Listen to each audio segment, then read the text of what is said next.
A ver si vieron la película. Recuerden que la película era tarea, no era así como que puro entretenimiento. Voy a preguntarles. Primera pregunta. ¿Cómo se llamaba el personaje principal?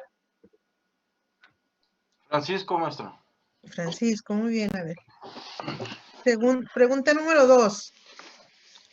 En la primera escena, en la primerita, donde están en una ceremonia de lavatorio de pies de la Iglesia Católica, ¿qué pueden notar ustedes ahí?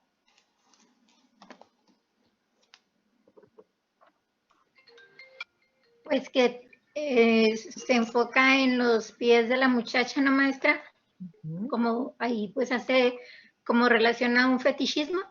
Exactamente.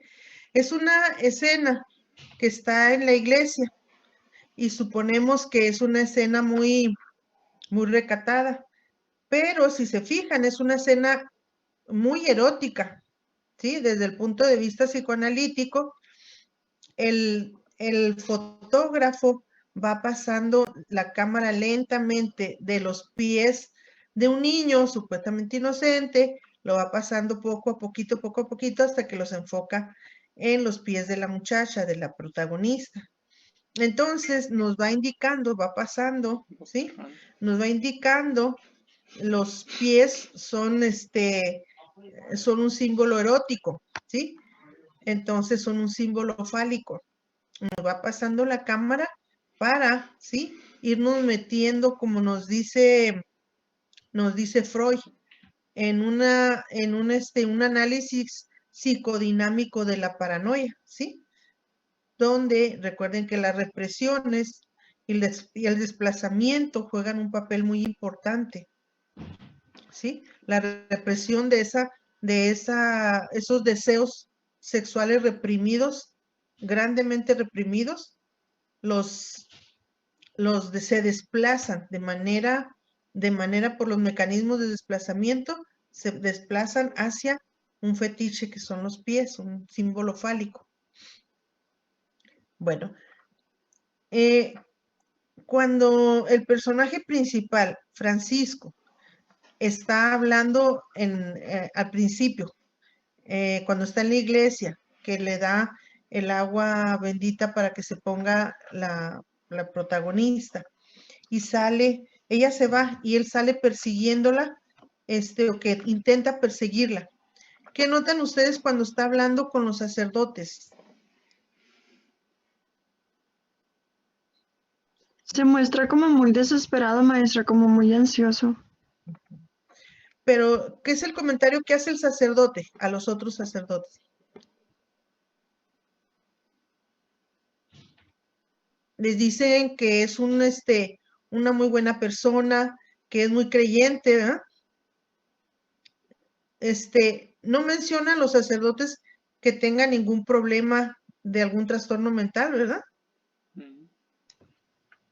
No, maestra. Entonces, fíjense bien, lo que yo les hice notar mucho en el material es que al principio, ¿sí? Al principio, Francisco se veía con un trastorno nada más de la personalidad, ¿sí? Pero les comentaba yo, muchas personas se quedan así, con un trastorno de la personalidad, pero el personaje poco a poco, de manera crónica, va evolucionando hacia un cuadro de paranoia, ¿sí? Y se queda ya instaurado ahí en el cuadro de paranoia. Entonces, yo quise ver cómo el actor manejó de manera genial, ¿sí? Los cambios que se van dando en él, los cambios conductuales. A ver, menciónenme ustedes primero, a ver, alguien que me mencione las características primeras que tenía él en cuanto al trastorno de personalidad.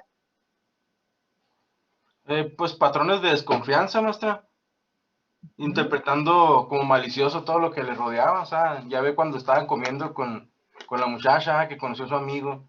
él decía que se burlaba de él o que, o sea, todo lo malinterpretaba mal. Esa es una característica del trastorno paranoide de la personalidad, los patrones de desconfianza. Exacto. Los Maestra, celos.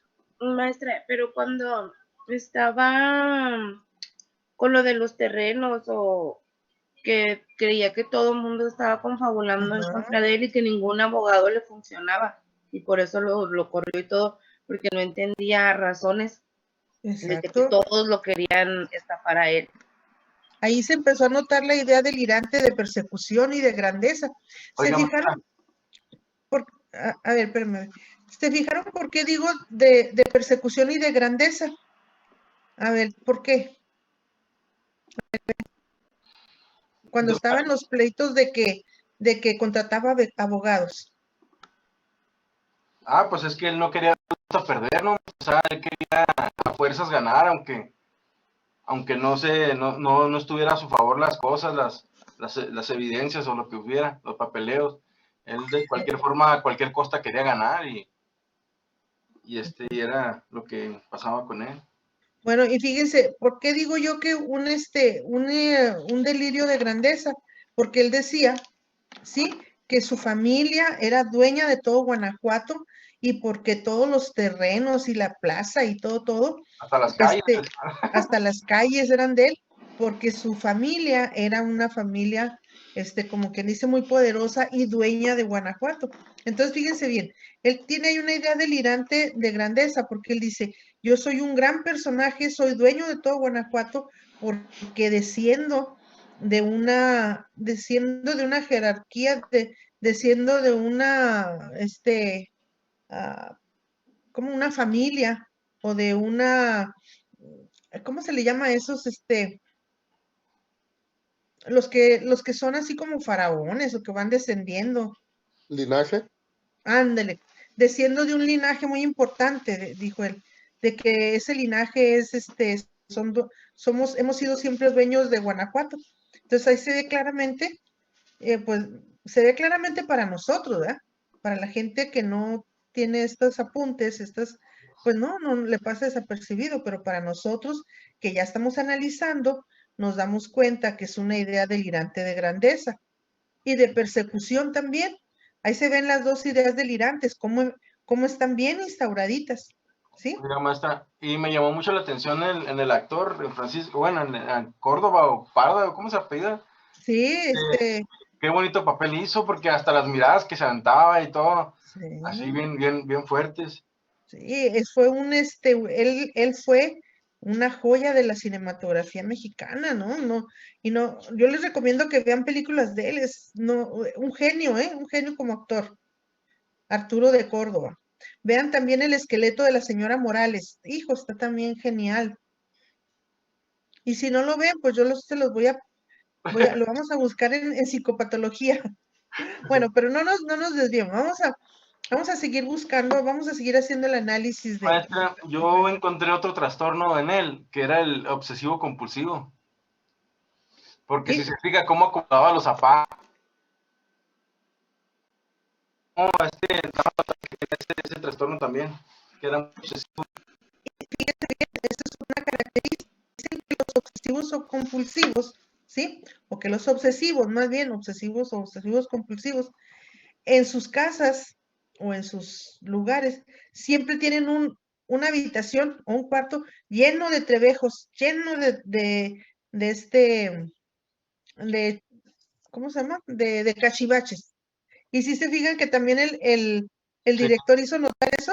Sí, por eso hasta el sirviente se metió al cuartillo y lo regañó. Ajá. Se fijan que toda la casa muy ordenada y un cuarto lleno de cachivaches. Sí, más. En los DSM nos mencionan, en los libros de psiquiatría, nos mencionan que los obsesivos compulsivos siempre tienen un lugar retacado de cosas, ¿sí? Aunque todo lo tengan en orden, hay un sitio que no, y no quiere que nadie accese a él. Es que el director ese está genial. Hagan de cuenta que agarró el manual y se fue siguiéndolo. Maestra, yo estaba leyendo que, ¿cómo se pide? ¿Bañuelos? ¿Buñuelos? Ajá. ¿Buñuelos? que Bien. era amigo de Lacan y que Con razón. cuando leyó, pero no sé qué tan verídica es esta historia, que cuando leyó la novela pues de la película que realizó, que encontró muchas similitudes entre Francisco y la personalidad del mismo director, y que por eso es que proyectó también pues todo lo que hace Francisco en la película. Sí, está muy padre. Ahora, fíjense bien, decimos que un porcentaje muy bajito, muy casi nada, evoluciona a la paranoia como Francisco, que la mayoría se quedan como Francisco estaba al inicio de la película, ¿sí? Que son personas muy difíciles, muy hostiles, pero pues que ahí la llevan funcionalmente. También las estadísticas nos dicen que uno de los detonantes para que se presente un trastorno así delirante es casarse. ¿Sí? Así lo dicen. No crean que es cotorreo mío. Qué bueno. No, no. Ya los va a asustar, maestra. Sí, estadísticamente está comprobado. Y suena lógico, a ver, ¿por qué? Bueno, porque al tener una pareja sirve El como lado neurótico, no, maestra. Se presenta la neurosis. se presenta en la idea delirante de persecución, se presenta muy agudizada por la desconfianza, los celos, la idea de que los engañan, de que les son infieles, ¿sí?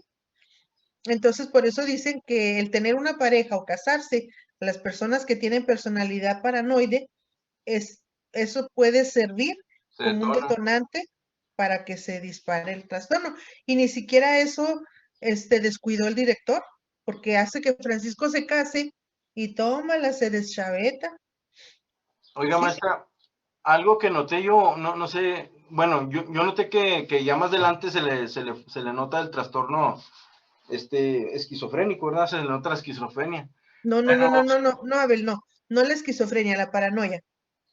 No, lo acuérdate que que no, no, pasa, no me revuelvas los dos trastornos. lo que pasa es que como tenía alucinaciones, No, no, no, no, no. También, a ver, les dije que tuvieran cuidado con eso. ajá, No tenía alucinaciones. Cuando él siente que, que ve como si fueran, como cuando ellos ve que se van en un carro y que se van juntos, el ingeniero y la muchacha, Gloria, Son es, ideas delirantes, ¿no? son ideas delirantes, a ver, no es alucinación. lo que pasa es de que como, o sea, como ya cuando está en la iglesia, es lo que le iba a preguntar, o sea, que si se le detona más adelante la esquizofrenia, porque cuando está en la iglesia, él empieza a ver cosas que no estaban y todo ese rollo, Ujú. a No, mira, escuchar, ya ves que te dije que se fijaran mucho en la escena de la iglesia. ajá, Ajá. No es una alucinación, Abel, porque las personas son reales, las que están en la iglesia, ajá. son reales, no son afiguraciones de él, no es una alucinación, son reales. Lo que sí es significativo es que él ve a esas personas como que se están burlando de él, pero no es una alucinación, Abel.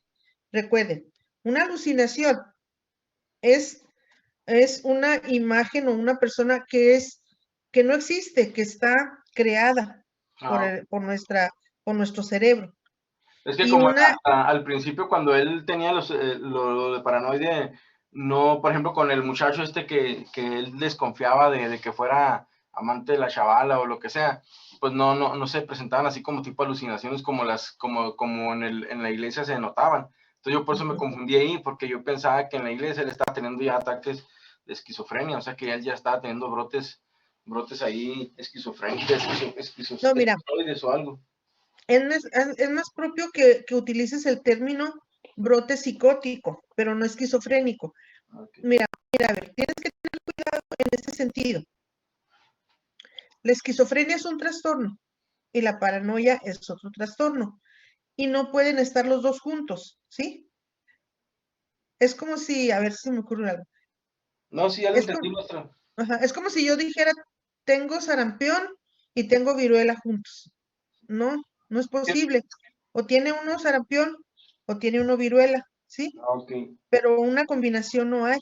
Entonces, Francisco tenía primero un estado paranoide porque todavía no se le, el cuadro psicótico todavía no se le manifestaba todo con toda la sintomatología, ¿sí? Pero lo que es muy interesante es que el trastorno de Francisco era crónico, porque quiere decir que fue avanzando, avanzando, avanzando. Otra cosa también importante que quiero que noten, a ver, ¿se acuerdan cuando yo les pasé la psicodinamia según Freud de la paranoia? ¿Recuerdan lo que dice Freud acerca de la paranoia? ¿Tú recuerdas, Lo Galaxy? del afecto homosexual. ¿Sí era? Ajá.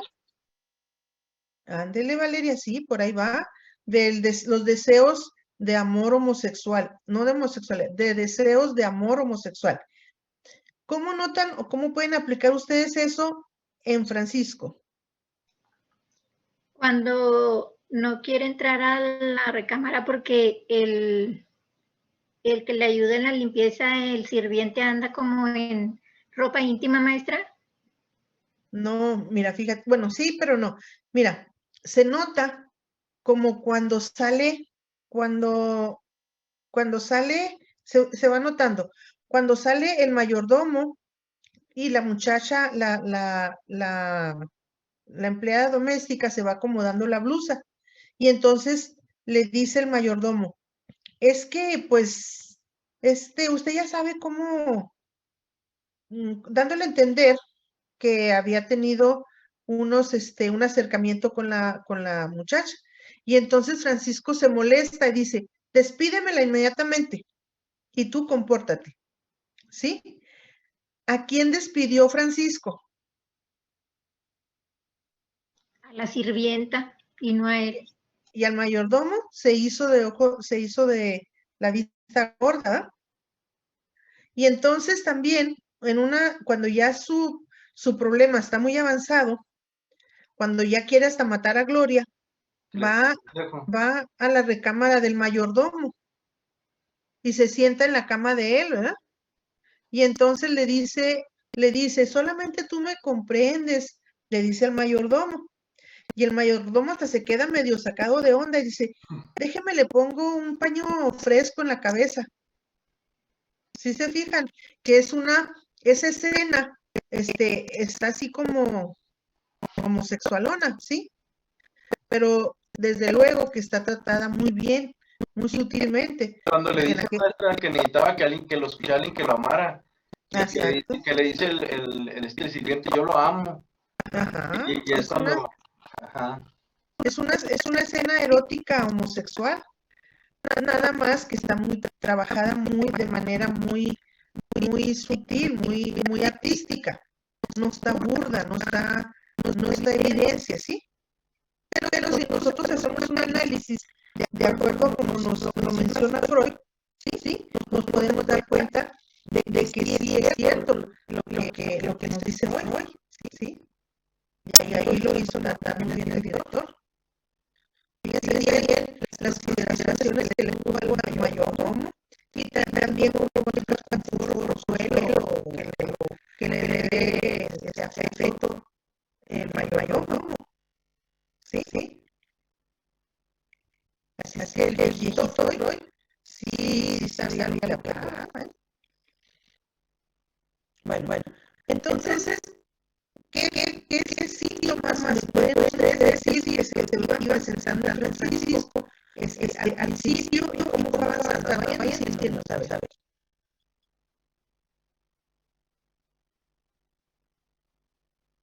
¿Quién dijo? Valeria, Nora, a ver. Recuerden que les di los apuntes y les dije que eran personas de dos caras. Fíjense bien, cuando les dije que eran personas de doble cara, de dos caras, les dije, en la película ustedes se van a dar cuenta de qué estoy hablando cuando dicen dos caras. Sería Maestra, alucinaciones, lenguaje desorganizado. No, Se mantenía envuelto en pleitos legales. exacto. Maestra, aquí es donde, o sea, sí, cierto lo que nos dice, es lo que nos dictó. Empieza con una persona desconfiada, después lo que nos mencionaba que no puede mantener una relación interpersonal, que es avara, que es hostil, todo lo que nos ha estado veniendo mencionando y aparte lo de las ideas delirantes que mencionaban, ¿no? Exacto. Pero fíjate bien, Galaxy, no, no tiene los síntomas de la esquizofrenia, no tiene pensamiento desorganizado, no tiene lenguaje desorganizado. Fíjense en Francisco, Francisco se ve normal, se ve muy normal. Lo único que tiene él es la idea delirante de persecución y de grandeza que se va agudizando. Y entonces ahí ya empiezan los síntomas como cuando les dije que era una persona de dos caras, hostil, rencorosa, ¿sí? De dos caras, ¿por qué? Recuerden que cuando Gloria fue con la mamá, ni la mamá le creyó, ni la mamá ni el sacerdote, porque el frente social que tenía Francisco era de muy buena persona, muy creyente, muy considerado, ¿sí? Entonces, a Gloria no le creyeron, nadie le creyó. Maestra, Entonces, perdón, ahí en esa escena a mí me llamó la atención porque inclusive hasta la mamá justifica el que si le ha golpeado o si le ha hecho daño físicamente. Es sí, que era manipulador este hombre también, maestra, ¿no? ajá, manipulador, este, violento, dos caras. Una, Dedicación en la intimidad también, ¿no, maestra? Estaba Aislado, violento. un poco aislado, ¿no, maestra? Socialmente. sí, recuerden que no la sacaba para nada, que ni que al cine, ni a las carreras, nada. Ahora, fíjese otra cosa también genial del director de la película. ¿Vieron la primera escena donde está la fiesta que le hace a Gloria y que está el sacerdote platicando con otra persona? Y entonces le dice, ¿esta casa qué características tiene tan especiales? Dice, ¿sí se fijaron cómo estaba la casa? Que tenía un papel, era un papel en las paredes, que estaba muy bonito, pero como con muy ay, ¿cómo le diríamos? Ah, muy recargado, muy barroco se dice. Ajá, que era un papel tapiz, así como tipo aterciopelado, pero como si fueran muchos dragoncitos y como si fueran también ramas, ¿sí? No se veía feo, se veía muy original, pero le dijo el sacerdote a la persona, le dijo, es que dijo, ¿quién haría este diseño de esta casa que está muy especial? Y luego dijo el sacerdote, el papá de Francisco. Dijo, el papá de Francisco fue el que diseñó toda la decoración de esta casa, de esa mansión. Entonces el director nos quiere decir que ya el papá de Francisco tenía características obsesivas, paranoides, ¿sí? Para decirnos el director que Francisco traía una carga genética de paranoia. ¿Se fijan? Si nosotros nos estamos analizando cuadro por cuadro esa película, encontramos todo eso. Cuando dice, el papá de Francisco fue el que diseñó esta casa. Y entonces nosotros vemos y decimos, ay, caray, está muy bonita, pero está con mucho detalle, ¿sí? Entonces, fíjense bien, el director no se le escapaba nada, dijo, quiere decir, bueno, Francisco presenta un trastorno, pero trae una carga genética, ¿sí? Ahora Maestra, aquí, a ver, dime, Nora. perdón, ahí hablando de la casa, a mí lo que me llamó la atención es que para la época supuestamente en la que estaba hecha, las puertas, la forma de las puertas era como muy fuera de lo usual, precisamente pues haciendo referencia a el papá de Francisco y la situación que ella presentaba. Ujú. ¿sí? Y lo menciona ahí en la película, lo menciona. Dice el personaje, ¿quién diseñó esta casa? Le pregunta ahí uno de las, dijo, el papá de Francisco. Entonces, para darnos a entender que el papá de Francisco ya también traía ese trastorno. Tal vez no se le manifestó al papá de Francisco más que como un trastorno de la personalidad, ¿eh? Pero a Francisco sí evolucionó hacia la paranoia total.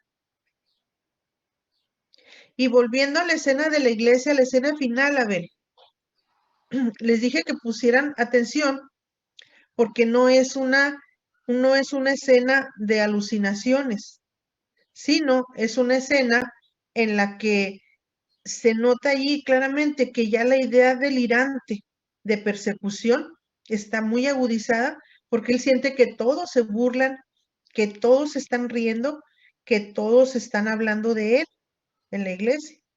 Y las personas acá ni cuenta, o sea, ellos, ¿sí? Entonces, quiero que tomen nota de esto.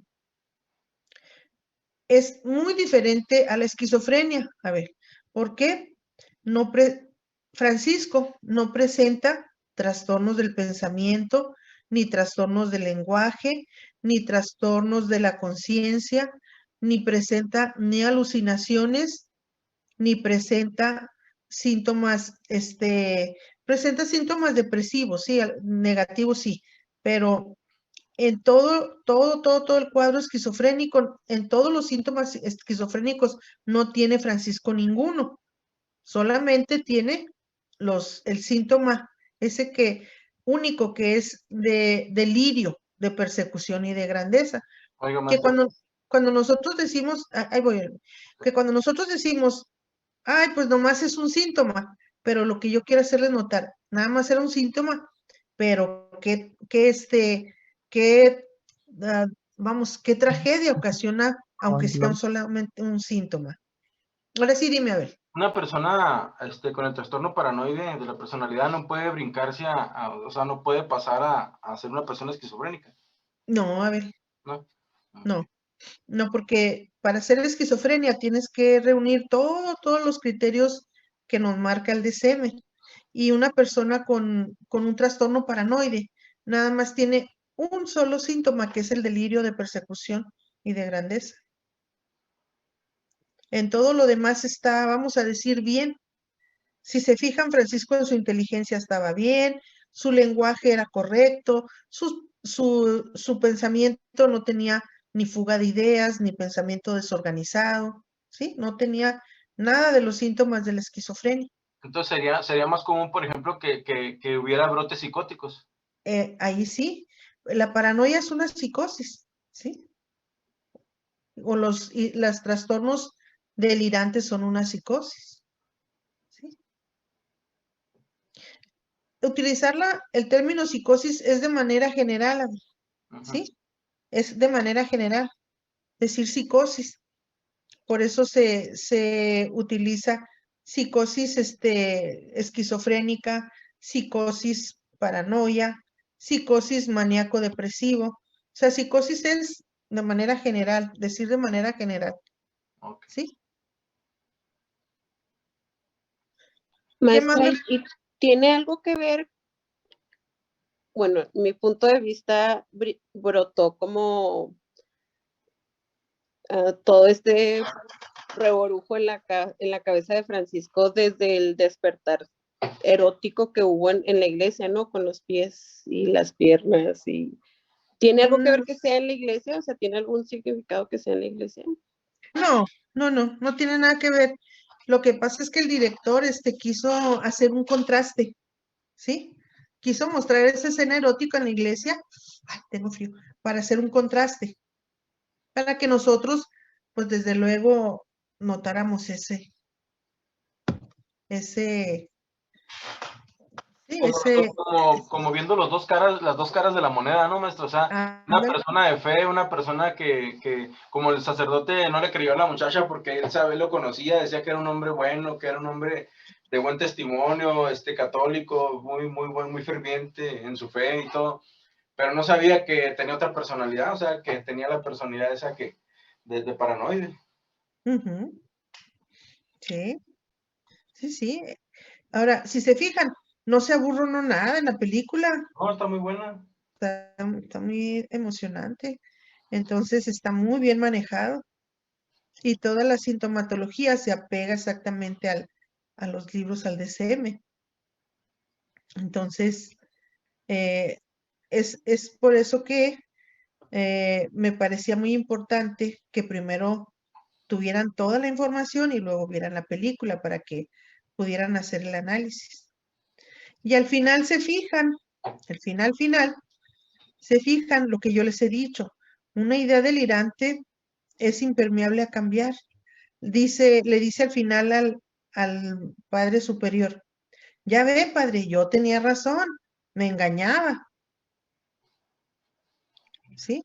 O sea que aunque ya estaba tranquilo, aunque ya estaba en el monasterio, la idea delirante de traición no se le quitó, ¿sí? Y yo me quedé con la idea que el niño era de Francisco, ¿ah? ¿Sí? Sí, maestra, esa es como que lo que dan a entender, porque cuando el sacerdote le pregunta al Señor que si es su hijo, él no contesta, ¿verdad? No, evade la respuesta. Y Francisco sigue con la idea delirante que lo engañó. Bueno, ¿quieren agregar algo más? Nada más ustedes la vieron, los demás han estado muy calladitos. Pregúnteles, maestra, pregúnteles. Sí, ¿verdad? Maestra, a mí me llamó también mucho la atención que en su noche de bodas, ¿Qué qué? en la noche de bodas, Ajá. le reclamó por haber tenido al otro novio y él creía que desde ahí ella era pues una mujer que no se daba a respetar, ¿no? Ujú.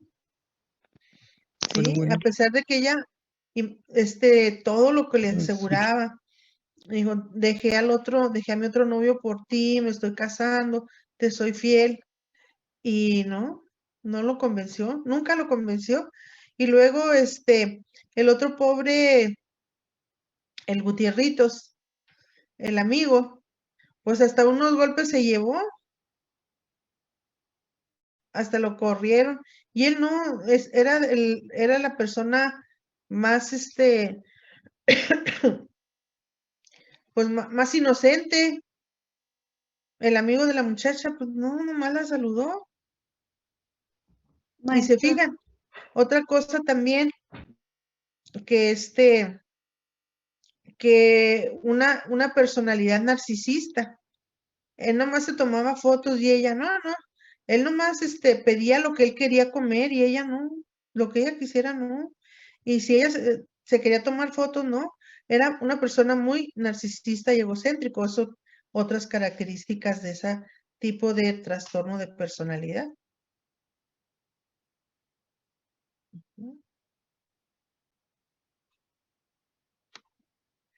Decía, ¿qué vas a comer? Y luego, ella iba a pedir, pues, tráigale lo mismo que a mí. ¿Se fijan? Tráigale lo mismo. O sea, no la dejaba opinar, pedir o retratarse. No le creía. Y también hay una cosa interesante. Ella se salvó de puro milagro, porque si se fijan, él con su idea delirante ya la iba a asesinar. Por eso, recuerden que los apuntes dicen que son personas peligrosas que pueden llegar al delito de homicidio por su misma idea delirante. Se salvó de puro milagro, Gloria. Maestra, igual y la agresión que tenía, bueno, la agresión que tuvo hacia el amigo de Gloria, ¿no podría ser como una proyección como de violencia hacia Gloria, pero dándole al amigo? No podría No, Sí, ¿qué? son personas que dentro de sus características son eso, hostiles, desconfiadas, y sus mismas ideas delirantes los pueden llevar a cometer un delito de asesinato. Bueno, entonces, si no hay más preguntas o participación, doy por entendido que la paranoia y con la clase, perdón, con la película de él y los apuntes que tenemos de paranoia, tenemos ya muy clarito, muy clarificado qué es el trastorno de paranoia, ¿sí? Bueno, vamos, quiero que quede claro la sintomatología, ¿sí? De la paranoia, porque esa sintomatología se va a presentar y con más variación en los estados paranoides. ¿Recuerdan lo que les dije que significa oides? A ver, ¿quién dijo yo? ¿Es la frecuencia, maestra, o semejanza? Que tiene rasgos de... Rasgos. Rasgos de la paranoia. Todo lo que diga oides en rasgos, ¿sí?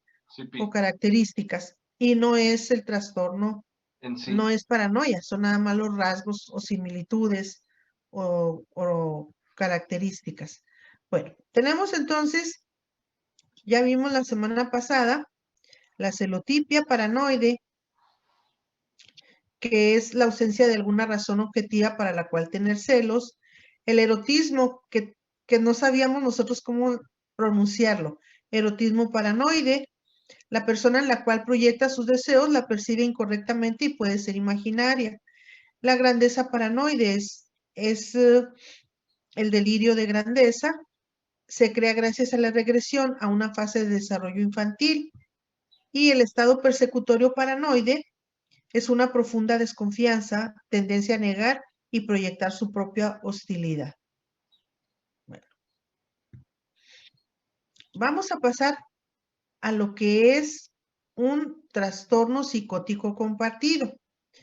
Y luego vamos a pasar, espero que tengamos el material aquí, si no, en la próxima clase lo vemos, un trastorno paranoide compartido. Primero vamos a ver el folia-Dux, que es un trastorno psicótico compartido.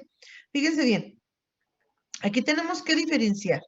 Trastorno psicótico compartido serían aquellas personas, para que nos quede así un poquito claro, aquellas personas que presentan un cuadro con características esquizofrénicas y que luego se comparten con otra persona que no tiene el trastorno, pero que lo comparte. Y el trastorno paranoide compartido es aquel trastorno que tiene los síntomas de la paranoia y que se comparte, ¿sí? Si luego no tenemos aquí ese material, se los voy a dictar. Entonces, el trastorno psicótico compartido es una patología que se caracteriza por síntomas psicóticos, que incluyen los delirios. Yo diría también aquí que incluyen las pensamientos organizados,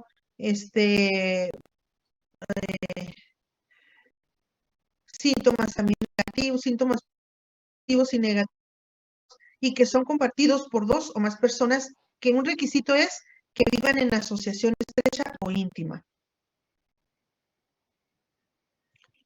Se ha observado entre los que viven en estado de indigencia y estrés social. No sé si ustedes recuerden una pareja que, bueno, primero era un enfermo, un psicótico, o vamos a decir, cariño, con todo respeto, un que andaba por la 16, y luego al tiempo andaba una mujer con él, y eran una pareja agarraditos de la mano por toda la 16, caminando, sacando la comida de los botes de basura, pero andaban muy, muy de la mano. La gente les empezó a decir sol y luna, y el tiempo se les agregó otra mujer más, decían que era la hija de ella, pero no se supo, ¿verdad? Y entonces ya les decían sol, luna y estrella. Entonces, eso, perdón, sería al principio un trastorno psicótico, luego cuando andaban en pareja un folie à deux y luego después un folie à trois, ¿sí? Bueno, dicen los investigadores que las parejas más comunes suelen ser las de los hermanos. Cuidado, Javier y yo, ¿no? Un marido y esposa, madre e hijo, amigos íntimos, padre e hijos. Dicen que lo más común es que uno de estas personas presenta el trastorno psicótico y la persona que está cercana a ese psicótico, adquiere todos los síntomas, adquiere todas las características del trastorno, pero no lo tiene realmente. Vamos a ver cómo es eso. Pues es aprendido. Pues es, vamos a decir que como copiado, o más bien como que se identifica.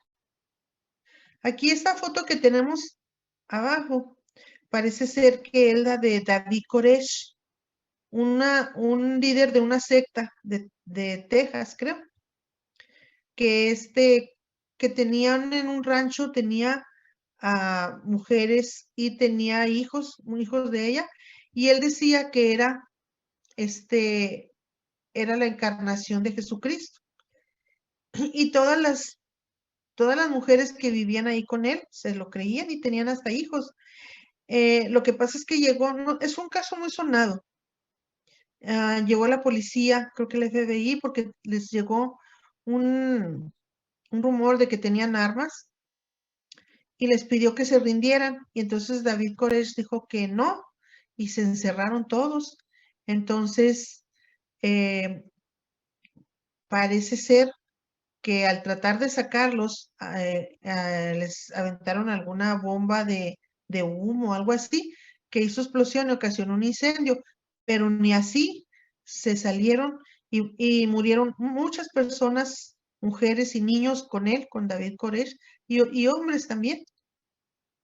Entonces, fíjense bien, el que tiene el trastorno, en este caso sería David Koresh, por ejemplo, y tendría ideas delirantes de hecho tiene una idea delirante de grandeza, que decía que era reencarnación de Jesucristo, y de persecución también, porque estaban todos acuartelados en ese rancho, o sea, él no dejaba pasar a nadie, ni nadie entraba ni nadie salía, ¿sí?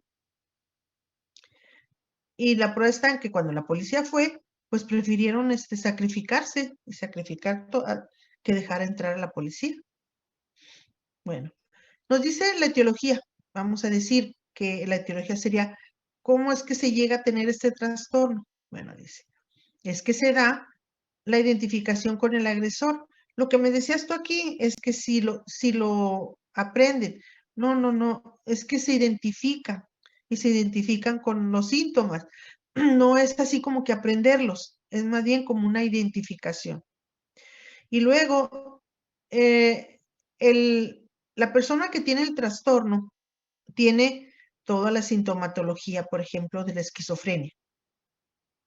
Ideas delirantes de persecución en la esquizofrenia tipo paranoide, ideas delirantes de persecución y de grandeza, pensamiento raro, pensamiento desorganizado, mucho poder de convencimiento, pero los que comparten el trastorno tienen que tener también ciertas características que son un trastorno de la personalidad, deben ser personas muy frágiles emocionalmente, personas con muy baja autoestima, que se dejan someter, que tienen falta de autonomía, que tienen mucha admiración hacia esa persona, que tienen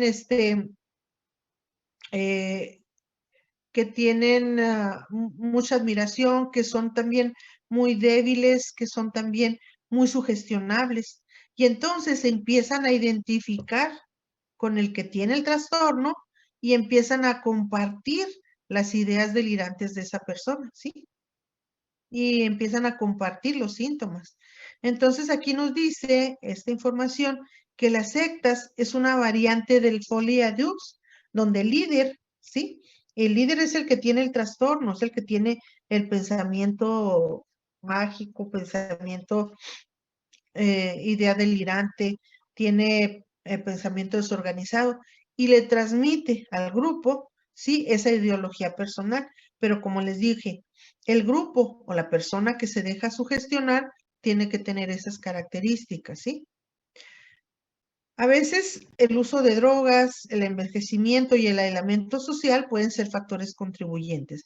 En el caso de las sectas, es una variable la del aislamiento social que utilizan mucho, ¿sí? Porque el líder regularmente les pide que se aíslen, que no salgan al exterior, que nada más están como en el círculo de esa secta. Nada más viven y conviven con ellos mismos, con los que son de las sectas o con el líder de la secta. El diagnóstico. Bueno, el diagnóstico de un folia Dux es que poco a poco esos síntomas se van compartiendo hacia la otra persona o a las otras personas que desde luego, les digo, tienen esas características de personalidad que son frágiles, débiles, sugestionables y que comparten luego los síntomas de esa persona sin tener el trastorno, que quede claro. No tienen el trastorno, únicamente lo comparten. El iniciador, o sea, el que tiene el trastorno, ¿sí? El que sí tiene, por ejemplo, una psicosis esquizofrénica, el iniciador sí tiene el trastorno, el receptor no, ¿sí? Pero de todas maneras, para que se dé esta alianza, para que se dé folia Dux, el receptor tiene que tener elementos en común con el que está enfermo. Lo podemos encontrar en el DSM-4.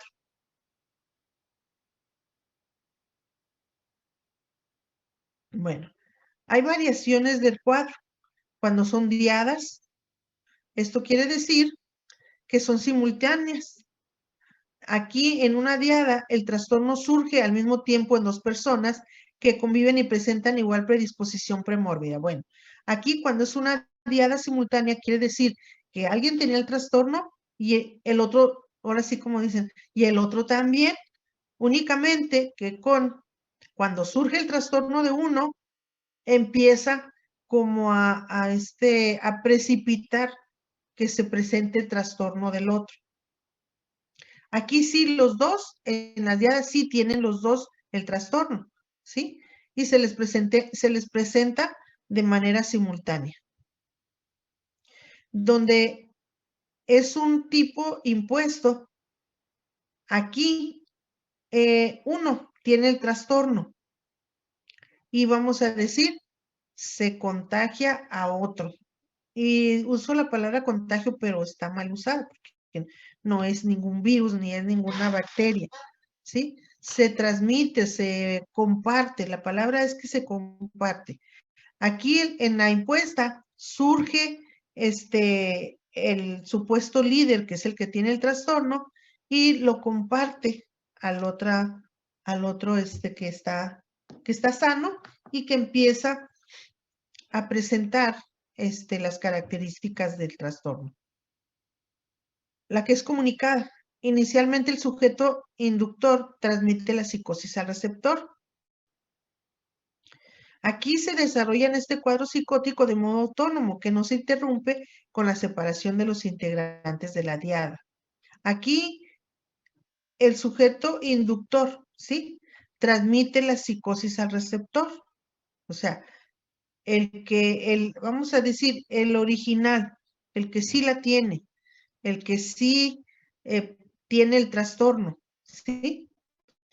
Lo transmite ese cuadro de modo autónomo, o sea, lo transmite sin imponerlo, simplemente lo tiene y como como por ejemplo en las sectas les puse el ejemplo de David Koresh, pero hay sectas, hay varias sectas, por ejemplo, las de los que se fueron en el cometa Halley, unos que se suicidaron, eran como 20, 21. Y otras sectas, a ver si tengo aquí algunos ejemplos de sectas. En este caso, en la psicosis impuesta, ¿sí? Cuando el tratamiento es separarlos, y cuando se separa a la persona, vamos a decir, original, el que sí tiene el trastorno, se separa de la persona que lo compartió, la otra persona que compartió el trastorno no necesita medicamentos, tan solo separarlo del sujeto enfermo, con eso ya la otra persona empieza a remitir. En la psicosis comunicada, como se fue transmitiendo de manera autónoma, se fue haciendo crónica, aquí no se interrumpe con la separación de los integrantes de este trastorno. Aquí es más diferente, es un poquito más difícil. Me imagino que tiene que pasar más tiempo. Bueno. La paranoia alcohólica. Vamos a verlo, aunque lo quiero que este material lo tenga guardadito para cuando veamos las psicosis tóxicas, ¿sí? O las psicosis alcohólicas. La paranoia alcohólica, los síntomas son que puede haber un factor común, ¿sí? Nos dice aquí, el impulso sexual reprimido, es que sí tiene alcoholismo y la psicosis al mismo tiempo. Aquí el alcohol sirve como un elemento que va a atenuar el síntoma de la ansiedad ante ese impulso sexual reprimido, pero sale peor el remedio que la enfermedad, porque por utilizar el alcohol para calmar esa ansiedad, pues luego se hace una adicción al alcoholismo, y luego de toda suerte también esa adicción al alcoholismo va a ocasionar, es como un círculo, ¿sí? Va a ocasionar daño neurológico y luego al mismo tiempo una psicosis tóxica. Aquí se caracteriza en su forma típica por ideas delirantes de celos e infidelidad. Al principio es irritable, encuentra defectos de todo y es desconfiado. El pronóstico. Con la reducción de las demandas de adaptación, cuando el enfermo se interna en un hospital, es posible que mejore y deje de tener ideas delirantes, con todo un tratamiento médico, ¿sí? De toda suerte, pueden quedar secuelas, ¿sí? Cuando ya existe daño neurológico, cuando ya el alcohol deterioró neuronas y ocasionó daño neurológico, bueno, ese deterioro persiste. No es así como que ya dejé el alcohol y ya se me quitó. Maestra. Mándeme. ¿Pero ese daño es irreversible o sí? Ya ve que las neuronas, bueno, hay neurogénesis, entonces no sé si sea irreversible o dependiendo de la edad o qué. Depende del daño, a ver, depende del tiempo que se duró ingiriendo el alcohol, depende también de las condiciones del sistema nervioso. Fíjate que es una buena pregunta porque yo me he puesto a pensar, bueno, ¿por qué a unas personas afecta mucho más que a otras, ¿sí? Y no sé si esté yo en lo correcto o no, pero cuando leí los trabajos que hacía Pavlov cuando ocasionaba a los perros neurosis artificiales, una anotación de Pavlov me llamó mucho la atención. Él dijo que podía ocasionar neurosis artificiales en cierto tipo de perros, los que tenían el sistema nervioso frágil, los que tenían déficit de alimentación, los que tenían una carga genética, o sea, que venían de otras razas que también eran frágiles en el sistema nervioso. Decía que ese tipo de sujetos de experimentación, él podía lograr ocasionar una neurosis artificial con mucha más facilidad que otro tipo de perros que eran considerados de raza fuerte, de sistema nervioso resistente, ¿sí? Eso es la observación que él hizo, hasta allí, ¿sí? Cuando yo leí esas investigaciones, entonces fue cuando hice la conexión. Bueno, entonces, ¿por qué unas personas son más sensibles al daño, por ejemplo, al daño neurológico, al daño ocasionado por el alcohol? Porque sí me han preguntado, porque hay personas que toman muchos años y no les pasa, pues no se deterioran tanto, y hay otras que sí se deterioran mucho.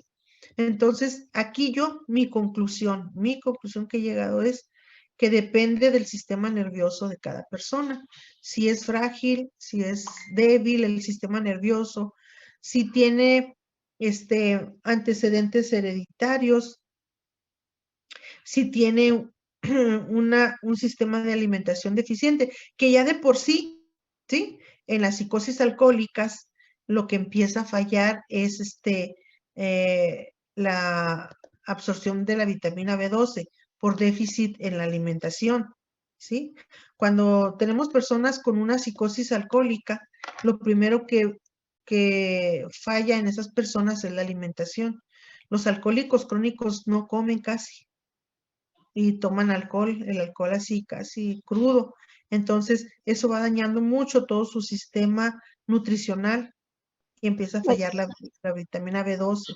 Maestra, pero también tendría que ver como el metabolismo hepático de cada individuo, ¿no? Creo que hay un problema ahí con una enzima o algo así que no procesa de manera como correcta. Creo que son 3 pasos, no me acuerdo si es ADH o algo así, que no la metaboliza y es cuando empieza el problema del alcoholismo, ¿no? Pero hay otra cosa también interesante. No podemos confiarnos tan solo en que, bueno, a lo mejor mi sistema nervioso es fuerte y no me va a pasar nada. No, el alcohol es una sustancia tóxica que ahora sí que va a dañar más a las personas que tienen más fragilidad, pero de todas maneras a las que también presuman de que no, también las va a dañar. O sea, no es así como decir, yo estoy exento de daño porque tengo mi sistema nervioso fuerte, ¿no? De todas maneras, es una sustancia tóxica que cuando se ingiere en grandes cantidades por mucho tiempo, va a deteriorar, o sea, a fuerza deteriora el sistema nervioso porque hay neoplastia cerebral, o sea, el cerebro se vuelve chicle, estando fuerte o estando débil, pero los estragos yo considero son mucho más espectaculares cuando el sistema nervioso de por sí es frágil.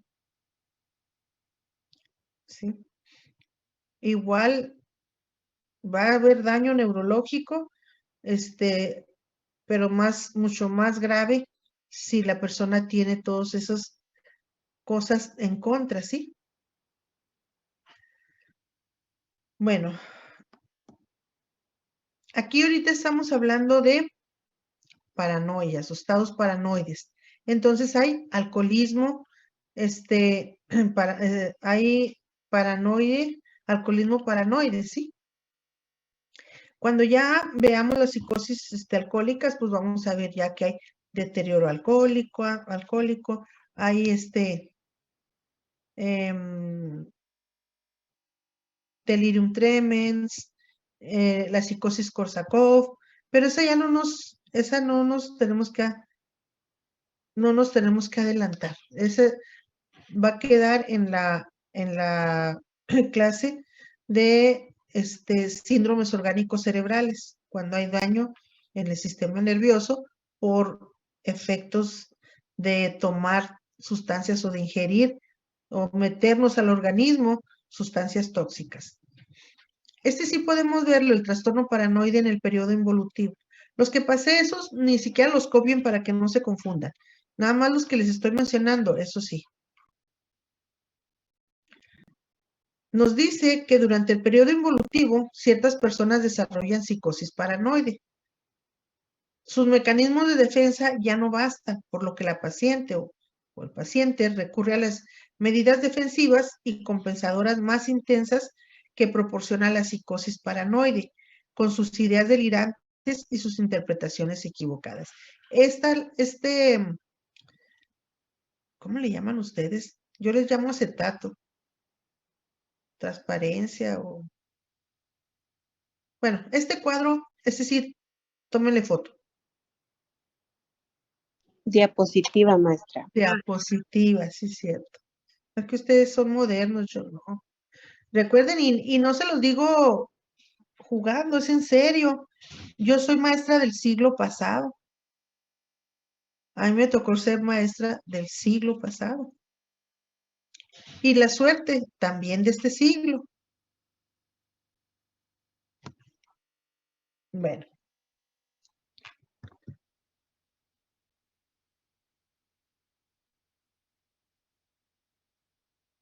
Vamos a ver un diagnóstico con el TAT.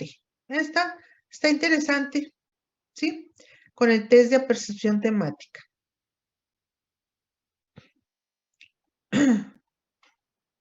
Nos dice que el TAT, ya sea de alguna tendencia paranoide o esquizofrenia paranoide, el TAT nos va a dar rasgos. ¿Cómo está eso? A ver, vamos a ver porque está interesante. Dice que el TAT, el test de percepción temática, ¿sí? Nos va a dar claramente o nos va a relacionar, nos va a dar diagnóstico de los pacientes que tienen tendencias paranoides o esquizofrenia tipo paranoide. Vamos a ver por qué. Entonces, porque la proyección que nos va a dar el TAT nos va a decir que existen ideas paranoicas en el contenido, que la persona va a tener rasgos de evasividad, cautela y suspicacia, de espía, sospecha, ruindad, ataque o traición. Que en el dibujo nosotros vamos a notar esos rasgos, en el contenido de la proyección temática, ¿sí? También vamos a notar sobre moralización y crítica moral de láminas y personajes. Vamos a encontrar que va a haber proyecciones de sobremoralización y crítica moral de láminas y personajes. Ojalá y pudiéramos tener un TAT para poder identificar. También dice que nos va a dar estos puntos, nos van a dar distorsiones perceptuales relacionadas en general con ideas ilusorias y a menudo paranoicas. Yo hace mucho que no reviso un TAT, sería interesante, ¿eh? Ya hace muchos años. Persistente negación o evitación de las connotaciones agresivas junto a distorsiones perceptuales. Y fíjense que sí lo tengo, el TAT, pero pues ahí lo tengo guardado ya en en una cajita, ya lo dejé allí porque no lo he vuelto a aplicar. Pero ustedes si tienen un tiempecito, saquen sus laminitas, agarren a alguien allí que lo noten así con una personalidad paranoide y que les conteste les haga algunas anotaciones como una curiosidad, vamos, para investigar más.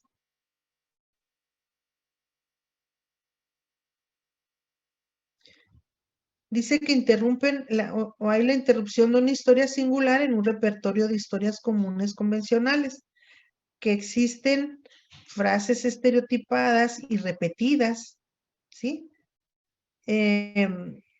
Y hay como ideas muy marcadas en relación a una misma persona y en diferentes láminas.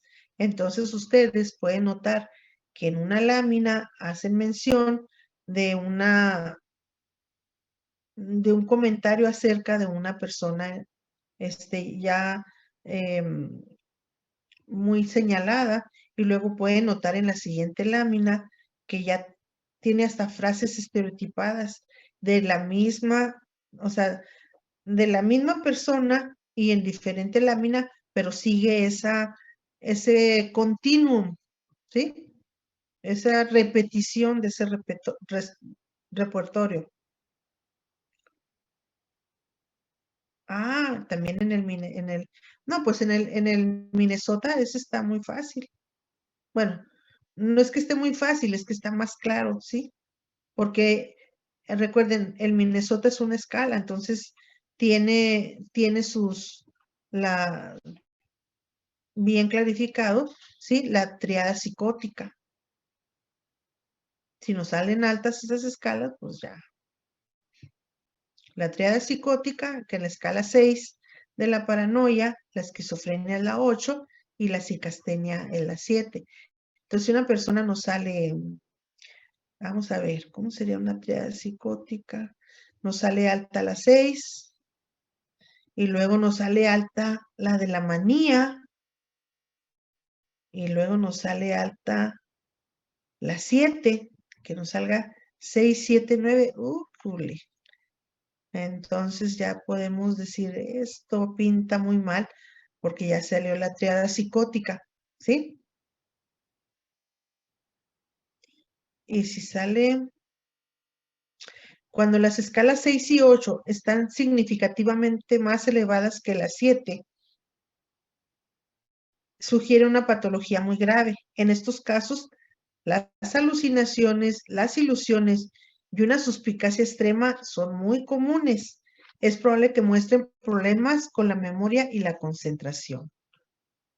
Fíjense que yo, la verdad, para ser honesta, este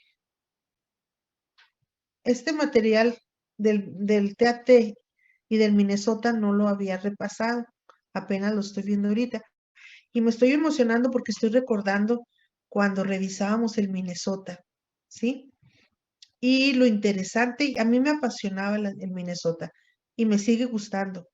Pero sí ya casi no es común que uno lo aplique porque como es tardado, ya ahorita en estos tiempos las personas viven así como muy rápido, de una manera que no tienen mucha calma para contestar, que son evasivas, que en algunos casos hasta se niegan a contestar un Minnesota, aludiendo que está muy largo, que está muy cansado, que son muchas preguntas. Bueno, el diagnóstico más común que se les da a estas personas es el de esquizofrenia tipo paranoide. Por lo general requieren también de tratamiento farmacológico. No, requieren de tratamiento farmacológico, no es por lo general. Ahí le tenemos que tachar eso por lo general. Requieren tratamiento farmacológico. Bueno, cuando yo atendía a las personas, si tenía una sospecha de que hubiera un trastorno psicótico, el Minnesota me sacaba de dudas, ¿eh? Y de hecho 2 o 3 o 4 o 5 veces me llegó a sacar de dudas porque me salían altas la escala de la esquizofrenia, ¿sí? Y la manía, o sea, quiere decir que tenía esquizofrenia tipo paranoide, ¿sí? Y entonces esa es una pauta para hacer más investigación y para darnos cuenta que hay un trastorno mental. En Minnesota es una cosa, es una chulada.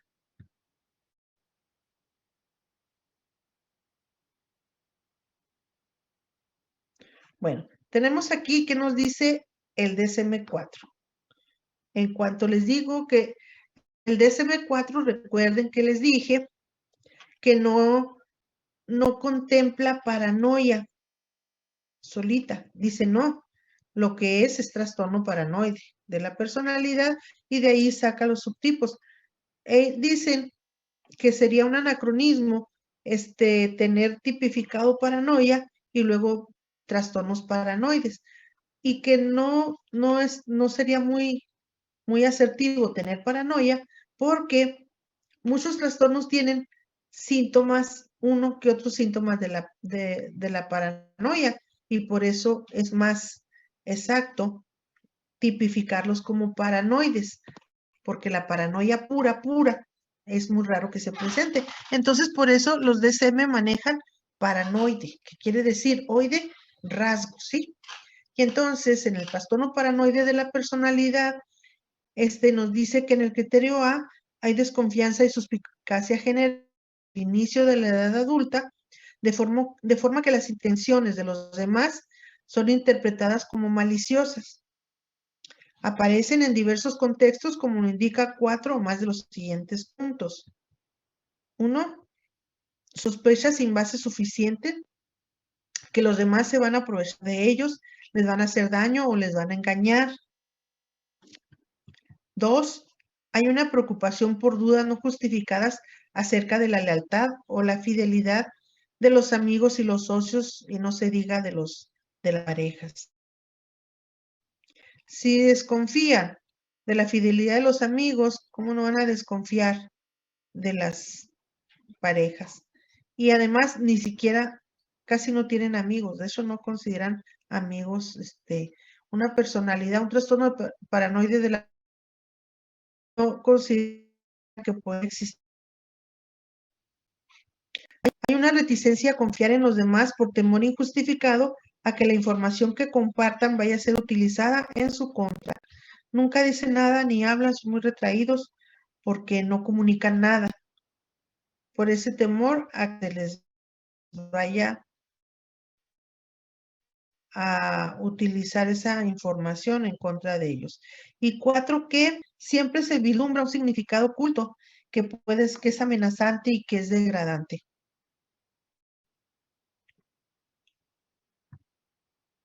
5, que alberga rencores durante mucho tiempo, por ejemplo, no olvida los insultos, injurias o desprecios. Recuerden que Francisco, en nuestra película, era una persona muy rencorosa, ¿sí? 6, percibe ataques a su persona o a su reputación que no son aparentes para los demás y está predispuesto a reaccionar con ira o a contraatacar. 7. Sospecha repetida e injustificadamente que su cónyuge o su pareja le es infiel.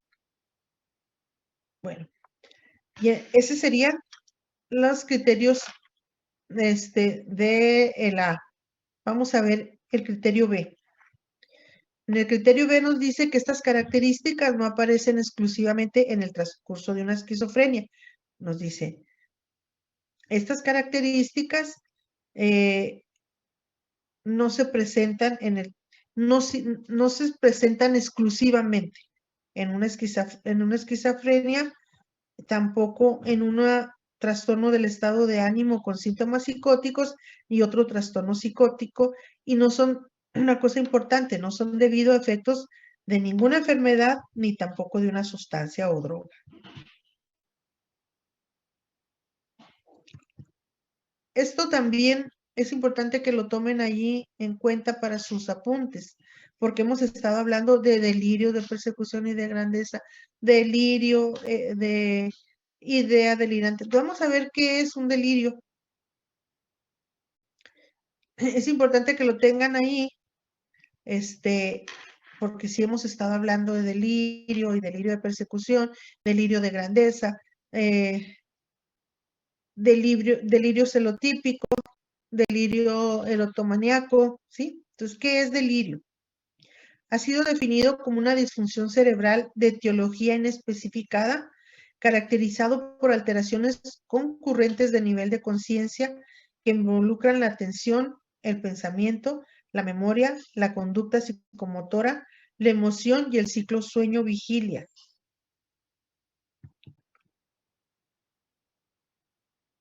Y para ser más claros y más aterrizados, una idea delirante, aquí esto está muy bien la definición. Una idea delirante habitualmente se define como la certeza respecto a algo que no es verdad, pero nadie hace cambiar a la persona sobre esa idea. Por eso es una idea delirante. Y luego, el paciente actúa como si su sistema de ideas delirantes constituyeran la realidad ya que para el paciente lo es. Recuerden a Francisco, todavía todo lo que pasó, todavía que estaba en el monasterio y todavía diciendo, ya ve, me engañaba, yo tenía razón. O sea, están convencidos de que esa realidad es la realidad. ¿Ya la tomaron? Ya, Ok. maestra.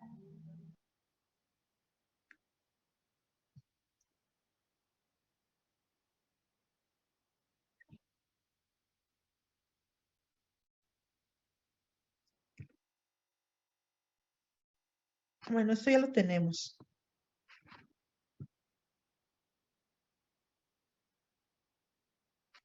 De todas maneras, rápidamente tómenle foto.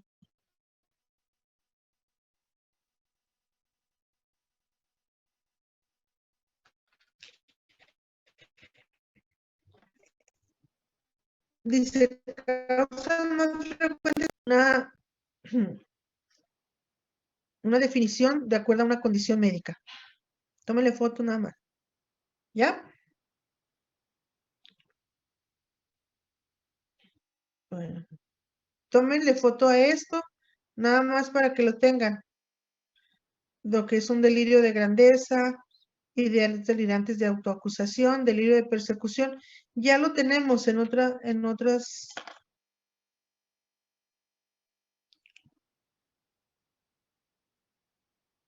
Bueno.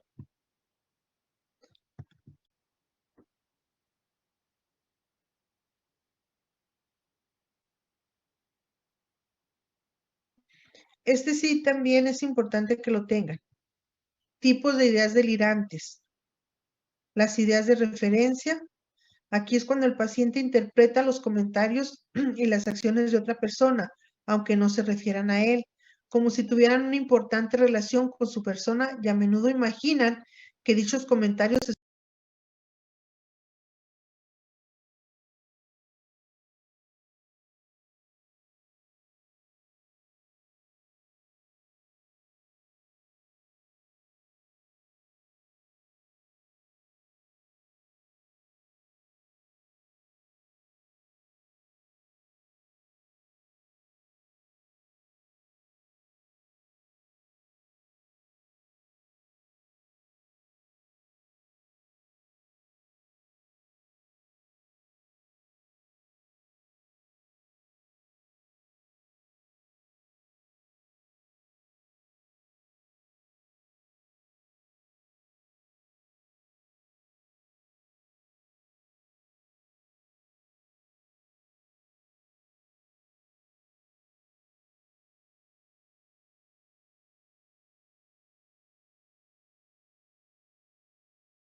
Sí, entonces sí, sí está correcto mi pensamiento a lo que más o menos consideraba yo eso. No es que dije, a lo mejor es otra cosa, ya que de repente me confundo. Sí. ¿Verdad? Sí. Te digo, aunque los Amish, esos es más bien como que tienen, me encuadran más así como Maestra, sectas, ¿sí? los Amish no será como por cultura. Sí, es que ellos no es como empobrecimiento, es como que han renunciado a la tecnología, a lo moderno. Sí, pero Ajá, o sea, ellos renuncian a todo eso por sus ideas, por ajá, las ideas que ellos tienen acerca de que está mala tecnología y todo eso, y ajá, entonces, debido a sus ideas, viven como personas pobres, o sea, como si no tuvieran ajá, vehículos, por eso yo puse como ejemplo a ellos. ajá. Es como que toda la tecnología es como una idea delirante de pecado, ¿no? Ándele, Maestra, exactamente. por Que ejemplo, la tecnología es pecado y todo eso. Ándele. A eso me Ujú. refería, que si ellos usaban el empobrecimiento como una idea delirante, Una idea delirante así como de pecado, ándele, de que la tecnología, de sí, que la ciencia y los avances son ir contra las ideas religiosas de ellos porque lo consideran un pecado. ajá. Gracias, Ok, maestro. ándale. Bueno, las ideas delirantes depresivas se encuentran a menudo en las ideas de culpa, enfermedad o pobreza. Aquí sería, en las, principalmente en las psicosis de tipo afectivas, en los estados depresivos mayores, ¿sí? En en la melancolía, en las depresiones psicóticas. Ideas delirantes de enfermedad. La enfermedad representa el castigo por los impulsos coercitivos hostiles o inaceptables hacia otra persona. Tales ideas de enfermedad pueden originarse en la personificación con la persona odiada. Fíjense bien, yo conocí cuando estaba en la psicoterapia, una persona que hasta presionaba a los doctores para que lo operaran. A veces hasta lo operaron nomás por toda la presión que ella metía, ¿sí? De que no, que sí, que estoy enferma, y que opérenme, que opérenme, que operen. Y los doctores hasta llegaban a ceder, a hacerle alguna cirugía con tal ya de a ver si así se componía, pero fíjese bien, ni siquiera por sufrir una cirugía, dejaban esa idea delirante de enfermedad. Porque si el médico le decía, mire, ya le quité lo que le molestaba, ya le quité allí, pues una úlcera, un un tumor, luego sacaban otro, ¿sí? No, pues que ahora ya me apareció otro tumor en otro lado. Y sí llegué a conocer personas así, fíjense, con ideas delirantes de enfermedad. No sé si ustedes hayan conocido personas así, que también quedan en lo de hipocondríacos, pero a mí el diagnóstico queda más en ideas delirantes de enfermedad, porque no cambian, o sea, el Maestra, hipocondríaco al menos, maestra, de ah, pura casualidad es como la somatización. lo que pasa, sí, pues es que somatización es decir que toman el padecimiento para ellos mismos, ¿sí? Pero los hipocondríacos, por ejemplo, tú dices, ay, ando resfriado, y ellos hagan, yo también me resfrío, ay, me duele el estómago, oh, a mí también me duele. Eso yo considero como los hipocondríacos.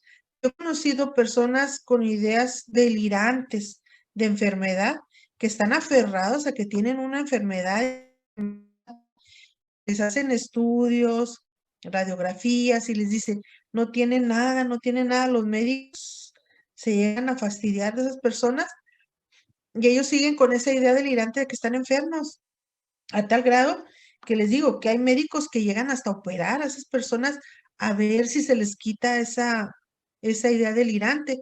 Y no, o sea, siguen con el mismo rollo, porque volvemos, una idea delirante no cambia, ¿sí? A ver. Bueno, nos faltan todavía muchos. Ah, no, no falta esta. Vamos a ver esta que sigue y ya nos vamos, ¿eh? Porque también los llego a agobiar con tanto. Deténganme.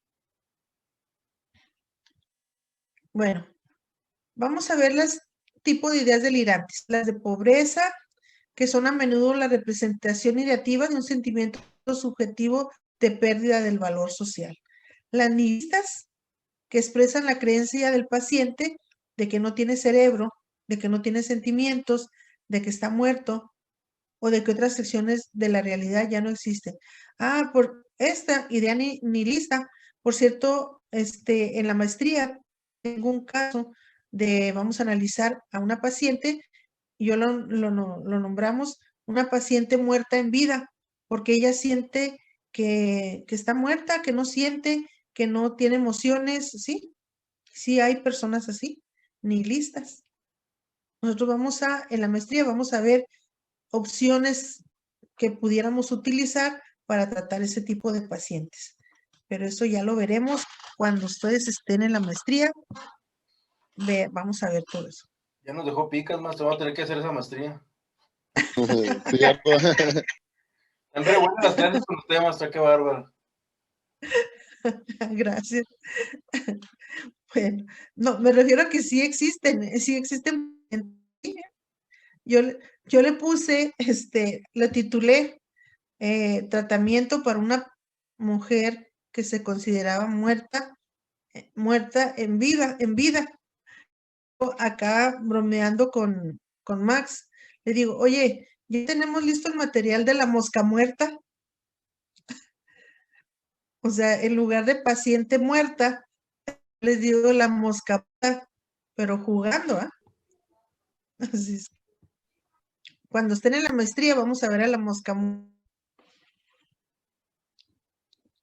Bueno, ideas de control. Pero lo estoy diciendo jugando, ¿eh? No estoy faltando el respeto a nada. No. Con todo respeto. No estoy faltando el respeto. Es por jugar un poquillo. Bueno, ideas de control. El paciente expresa la creencia patológica de que otras personas lo manejan o leen su mente. Eso también es común, ¿sí? Sí hay ideas delirantes de control. De amor delirante. Este estado delirante, el afectado cree que es amado por otra persona cuando de hecho la relación ni siquiera existe. ¿Sí? Aquí es lo que hay personas que tienen la idea delirante de que son acosadas por los demás. Una de ustedes me dijo que tenía una conocida, ¿no? Una de ustedes. Sí, maestra, fui yo, Dalila. Ah, Dalila. Que me dijiste que decía que todos los hombres la perseguían.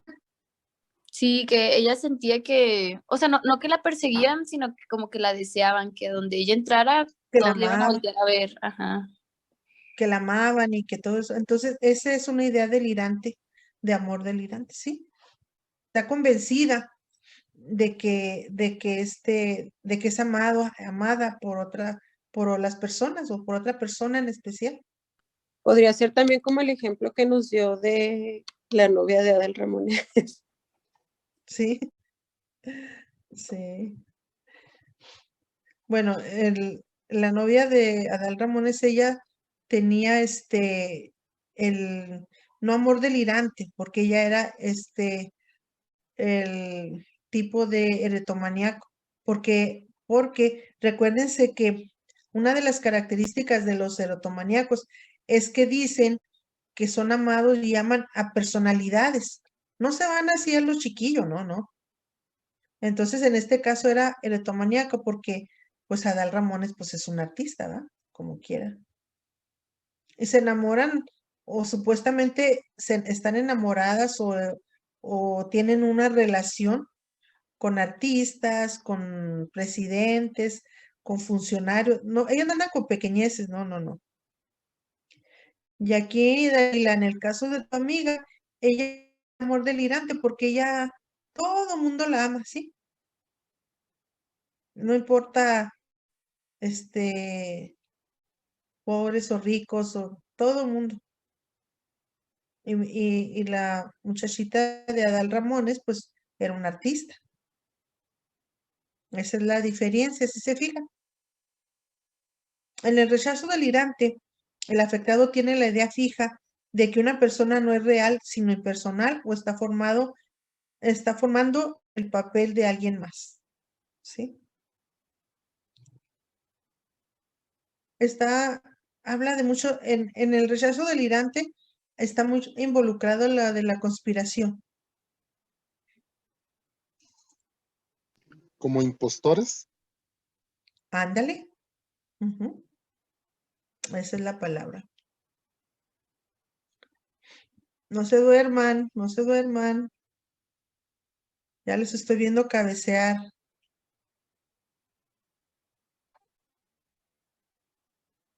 No se me duerman.